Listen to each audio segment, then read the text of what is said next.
You mentioned how you mentioned the god Yao or Yahu or Yahoo. Talk to us a little bit about how, and you're talking about what we know in Hebrew as Yud He Vav He, the Tetragrammaton. And actually, before we started, guys, Professor Portman, I was speaking the name the way I normally speak it, and he asked me not to speak that. So out of deference to him, I'm not going to.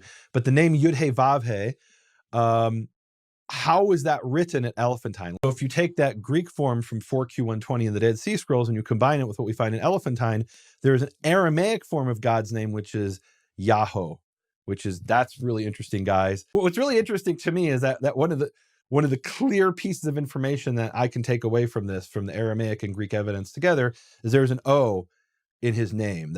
That's interesting to me. So you mentioned how in the actual Ostraca, they mention Yahoo. Does that mean they spoke that name in Elephantine? The Jews of Elephantine, they spoke that name 500 years ago? Because later, of course, we have this, and even, you kind of alluded to it before we started, of the modern practice of not pronouncing the name. So is your understanding that at Elephantine, they freely said Yahoo? Yes. Okay.